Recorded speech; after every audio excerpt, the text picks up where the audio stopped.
വാർത്തകൾ വിശദമായി. പശ്ചിമേഷ്യയിലെ സംഘർഷം അടിയന്തരമായി അവസാനിപ്പിക്കണമെന്നാവശ്യപ്പെട്ട് റഷ്യ. അമേരിക്ക മുൻകൈയെടുത്ത് ചർച്ച നടത്തണമെന്നും റഷ്യ നിർദ്ദേശിച്ചു. എന്നാൽ അമേരിക്കയുമായി ഇനി ചർച്ചയില്ലെന്ന് ഇറാൻ വ്യക്തമാക്കി. വിവരങ്ങളുമായി ദീപ്തി ഗോപകുമാർ ചേരുന്നുണ്ട്. ദീപ്തി, പശ്ചിമേഷ്യയിലെ യുദ്ധഭൂമി ഇപ്പോൾ വലിയ സംഘർഷങ്ങളിലേക്ക് കടക്കുകയാണ്. ഇപ്പോൾ ഈയൊരു യുദ്ധം അടിയന്തരമായി അവസാനിപ്പിക്കണമെന്ന് ആവശ്യപ്പെട്ടിരിക്കുകയാണ് റഷ്യ. അമേരിക്ക മുൻകൈയെടുത്ത് ചർച്ച നടത്തണമെന്നാണ് ഇപ്പോൾ റഷ്യ നിർദ്ദേശിച്ചിരിക്കുന്നത്. ഇപ്പോൾ ലഭിക്കുന്ന കൂടുതൽ വിവരങ്ങൾ എങ്ങനെയാണ്? തീർച്ചയായും അരുണിമ, നമുക്കറിയാം 4ാം ദിവസത്തിലേക്ക് കടന്നിരിക്കുകയാണ് ഈ ഒരു യുദ്ധഭീതി എന്ന് പറയുന്നത്. ഇപ്പോൾ ഈ ഒരു അടിയന്തരമായി അമേരിക്ക ഇടപെട്ടുകൊണ്ട് അടിയന്തരമായി പശ്ചിമേഷ്യയിൽ നടക്കുന്ന യുദ്ധം അവസാനിപ്പിക്കണം എന്ന ആവശ്യമാണ് ഇപ്പോൾ റഷ്യ മുന്നോട്ട് വെച്ചിരിക്കുന്നത്. അമേരിക്ക ഇടപെട്ടുകൊണ്ട് തന്നെ ഈ ഒരു യുദ്ധം അവസാനിപ്പിക്കാനുള്ള നടപടികൾ സ്വീകരിക്കണം, അല്ലെങ്കിൽ ഒരു ചർച്ചയിലേക്ക് കടക്കണമെന്നടക്കമുള്ള ആവശ്യങ്ങളാണ് റഷ്യ മുന്നോട്ട് വയ്ക്കുന്നത്. ഇറാൻ ആണവായുധം നിർമ്മിക്കുന്നുവെന്ന ആരോപണങ്ങൾ അടിസ്ഥാനരഹിതമാണ് എന്നതാണ് റഷ്യ ഉയർത്തുന്ന പ്രധാനമായ ഒരു കാരണം എന്ന് പറയുന്നത്. അവർ അത്തരമൊരു നീക്കം നടത്തുന്നില്ല എന്നും റഷ്യൻ വിദേശകാര്യമന്ത്രി വ്യക്തമാക്കുകയുണ്ടായി. അതുകൊണ്ട് തന്നെ ഈ ഒരു യുദ്ധത്തിൻ്റെ സാഹചര്യമില്ല, അല്ലെങ്കിൽ ഈ ഒരു യുദ്ധം എത്രയും പെട്ടെന്ന് സമാധാനപരമാക്കണം എന്നതൊരു ആവശ്യമാണ് റഷ്യ ഇപ്പോൾ മുന്നോട്ട് വയ്ക്കുന്നത്. എന്നാൽ യുദ്ധം ആഗോളതലത്തിൽ വലിയ പ്രത്യാഘാതങ്ങൾ ഉണ്ടാക്കിയിട്ടുണ്ട് എന്നും നയതന്ത്ര ചർച്ചകളിലൂടെ മാത്രമേ ഇതിനൊരു പരിഹാരമാകാൻ സാധിക്കുകയുള്ളൂ എന്നടക്കമുള്ള കാര്യങ്ങളാണ് റഷ്യൻ്റെ മുന്നറിയിപ്പിൽ പറയുന്നത്, അല്ലെങ്കിൽ റഷ്യൻ വിദേശകാര്യമന്ത്രി പറയുന്നത്. എന്നാൽ അമേരിക്കയുമായി യാതൊരു വിധത്തിലുള്ള ചർച്ചയ്ക്കുമില്ല എന്നതാണ് ഇപ്പോൾ ഇറാൻ വ്യക്തമാക്കുന്നത്. ഇറാന്റെ വക്താവ് ഈ ഒരു UN-ലടക്കം ഈ ഒരു കാര്യം തങ്ങളുടെ നിലപാട് അറിയിക്കുന്ന ഒരു സാഹചര്യമുണ്ട്. യാതൊരു വിധത്തിലും അമേരിക്കയുമായി ഒരു ചർച്ചയ്ക്കില്ല, അല്ലെങ്കിൽ ഈ ഒരു ആക്രമണം ആയത്തുള്ള ഖമനയുടെ ഉൾപ്പെടെയുള്ളവരുടെ വധവുമായി ബന്ധപ്പെട്ട തങ്ങളുടെ പരമോന്നത നേതാവ് അടക്കം കൊല്ലപ്പെട്ട ഒരു സാഹചര്യത്തിൽ അമേരിക്കയുമായി യാതൊരു വിധത്തിലുള്ള ഒരു ചർച്ചയ്ക്കും തയ്യാറല്ല, അല്ലെങ്കിൽ ഈ ഒരു ആക്രമണം ശക്തമായി, ഇതിലൊരു പ്രത്യാക്രമണം ശക്തമായ രീതിയിൽ തന്നെ ഒരു പ്രത്യാക്രമണം ഉണ്ടാകുമെന്ന രീതിയിലാണ് ഈ ഒരു ഇറാന്റെ മുന്നറിയിപ്പ്, അല്ലെങ്കിൽ ഇറാൻ നൽകുന്ന ഒരു മറുപടി എന്ന് പറയുന്നത്. യാതൊരു വിധത്തിലുള്ള ഒരു ചർച്ചയ്ക്കും ഇറാൻ തയ്യാറല്ല എന്നതാണ് പറയുന്നത്. ഇറാന്റെ പ്രസിഡൻഷ്യൽ ഓഫീസും അതുപോലെ തന്നെ ഈ ഒരു ആക്രമിച്ചു എന്നൊരു വിവരമാണ് ഇപ്പോൾ പ്രധാനമായും പുറത്തു വരുന്നത്. ഇത് സംബന്ധിച്ച് IDF ആണ് ഒരു സ്ഥിരീകരണം നടത്തുന്നത്. ഇറാന്റെ പ്രസിഡൻഷ്യൽ ഓഫീസ് അടക്കം തങ്ങൾ ആക്രമിച്ചു എന്നതാണ് ഈ IDF സ്ഥിരീകരിക്കുന്നത്. ഇറാനിൽ ഇസ്രായേലും US സൈന്യങ്ങളും ആക്രമണം ഇപ്പോഴും തുടർന്നുകൊണ്ടിരിക്കുന്ന ഒരു സാഹചര്യമാണ്. ഇറാനിയൻ സ്റ്റേറ്റ് ബ്രോഡ്കാസ്റ്റിംഗിന് നേരെയും ഈ ഒരു ആക്രമണം ഉണ്ടായിട്ടുണ്ട്.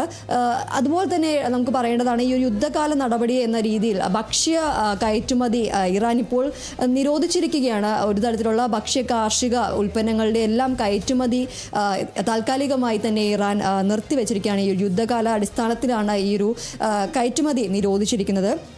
അതുപോലെ തന്നെ മധ്യ ഇസ്രായേലിൽ ഇറാനിയൻ മിസൈൽ ആക്രമണം നടന്നതായി ഇസ്രായേൽ സൈന്യം അറിയിക്കുന്നുണ്ട്. ഇറാനിലുടനീളം നടന്ന ആക്രമണത്തിൽ ഇപ്പോൾ മരണസംഖ്യ 700 കടന്നിരിക്കുന്ന ഒരു സാഹചര്യമാണുള്ളത്. അതുപോലെ തന്നെ ലെബനനെതിരായി ഇസ്രായേൽ സൈന്യം വ്യോമാക്രമണം ശക്തമാക്കുകയും രാജ്യത്തിൻ്റെ തെക്ക് ഭാഗത്തേക്ക് ഇസ്രായേൽ സൈന്യം കടന്നു കയറുന്ന ഒരു സാഹചര്യമുണ്ട്. ജോർദാൻ്റെ വ്യോമ അതിർത്തി ഇപ്പോൾ വീണ്ടും തുറക്കുമെന്നാണ് ഇപ്പോൾ സിവിൽ ഏവിയേഷൻ അതോറിറ്റി അറിയിക്കുന്നത്. ജോർദാൻ്റെ വ്യോമ അതിർത്തി വീണ്ടും തുറക്കുമെന്നൊരു അറിയിപ്പാണ് സിവിൽ ഏവിയേഷൻ നൽകുന്നത്. അതുപോലെ തന്നെ ഗൾഫ് രാജ്യങ്ങളിലും ഈ ഒരു 4ാമത്തെ ദിവസമാണ് ഈ ഒരു പശ്ചിമേഷ്യയിൽ ഈ ഒരു സംഘർഷം നടക്കുന്ന, ഗൾഫ് മേഖലകളിലടക്കം ഈ ഒരു സംഘർഷം അല്ലെങ്കിൽ ആക്രമണങ്ങളെല്ലാം നടക്കുന്ന ഒരു സാഹചര്യമുണ്ട്. ഈ ഒരു സാഹചര്യത്തിൽ UAE-യിൽ നിന്നുള്ള അറിയിപ്പ് എന്ന് പറയുന്നത് തങ്ങൾ രാജ്യത്തെ സംരക്ഷിക്കാൻ സുസജ്ജമാണ് എന്നടക്കമുള്ള അറിയിപ്പാണ് UAE അധികൃതർ നൽകുന്നത്. യാതൊരു വിധത്തിലുള്ള പ്രശ്നങ്ങളും ഉണ്ടാകില്ല, അല്ലെങ്കിൽ തങ്ങളുടെ എല്ലാ പൗരന്മാരും സുരക്ഷിതരാണ്, അല്ലെങ്കിൽ തങ്ങളുടെ നാട്ടിലുള്ള എല്ലാവരും, രാജ്യത്തുള്ള എല്ലാവരും സുരക്ഷിതരാണ് എന്ന് ഉറപ്പുവരുത്തുമെന്നാണ് UAE-യുടെ ഭാഗത്തു നിന്നുള്ള ഒരു അറിയിപ്പ് എന്ന് പറയുന്നത്. അതുപോലെ തന്നെ എടുത്തു പറയേണ്ടതാണ്, ഈ ഒരു ഇൻഡിഗോ കൂടുതൽ വിമാന സർവീസുകൾ ഇനി ആരംഭിക്കും എന്ന് അറിയിച്ചിട്ടുണ്ട്. ഈ പ്രദേശങ്ങളിലെ മസ്കറ്റ്, ജിദ്ദ, മദീന തുടങ്ങിയ UAE തുടങ്ങിയ സ്ഥലങ്ങളിലേക്കുള്ള കൂടുതൽ സർവീസുകൾ ആരംഭിക്കും, അല്ലെങ്കിൽ കൂടുതൽ സർവീസുകൾ നടത്തുമെന്ന് ഇൻഡിഗോ അറിയിക്കുന്നുണ്ട്. എന്നാൽ ഈ ഒരു പ്രദേശങ്ങളെ സാഹചര്യം അനുസരിച്ചായിരിക്കും ഈ ഒരു സർവീസ് നടത്തുക എന്നും ഇൻഡിഗോ അറിയിക്കുന്നുണ്ട്. അതുപോലെ തന്നെ റിയാദിലും ഇത്തരത്തിലുള്ള ആക്രമണങ്ങൾ ഉണ്ടാകുന്ന ഒരു സാഹചര്യമുണ്ട്. ഇന്ന് രാവിലെ അടക്കം ഈ ഒരു സംബന്ധിച്ച വാർത്തകളെല്ലാം നമ്മൾ നൽകുകയുണ്ടായിരുന്നു. പലയിടങ്ങളിലും സ്ഫോടന ശബ്ദങ്ങൾ അടക്കം കേൾക്കുന്ന ഒരു സാഹചര്യമുണ്ട്. ഏതായാലും ഈ ഒരു വിഷയത്തിൽ ഈ ഒരു യുദ്ധം കനക്കുന്ന ഒരു സാഹചര്യത്തിൽ യുദ്ധത്തിലേക്കടക്കം അമേരിക്കയുടെ ഭാഗത്തു നിന്നും ഒരു പ്രതികരണം ഉണ്ടായിരുന്നു. ഈ ഒരു 4 ആഴ്ച നീണ്ടു നിൽക്കുന്ന ഒരു യുദ്ധത്തിനടക്കം അല്ലെങ്കിൽ ഈ ഒരു പ്രത്യാക്രമണം ഉണ്ടാകുമെന്നടക്കമുള്ള ഒരു മുന്നറിയിപ്പ് അമേരിക്കയും പ്രസിഡന്റ് ട്രംപിന്റെ ഭാഗത്തു നിന്നും ഉണ്ടാകുന്ന ഒരു സാഹചര്യമുണ്ട്.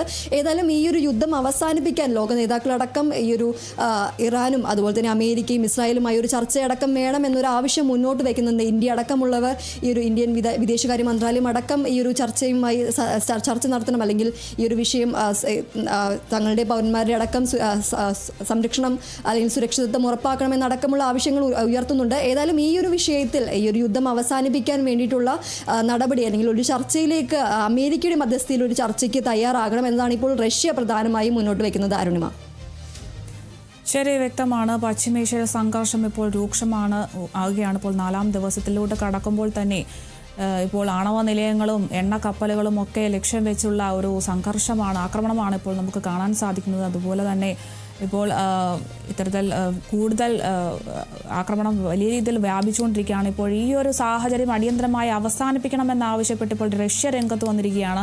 അമേരിക്ക മുൻകൈയെടുത്ത ചർച്ച നടത്തണമെന്നാണ് ഇപ്പോൾ റഷ്യ നിർദ്ദേശിക്കുന്നത്. എന്നാൽ അമേരിക്കയുമായി ചർച്ചയ്ക്കില്ല എന്നും ഇറാൻ ഇപ്പോൾ വ്യക്തമാക്കിയിട്ടുണ്ട്. കൂടുതൽ വിവരങ്ങൾ നൽകിയത് ദീപ്തി ഗോപകുമാറാണ്.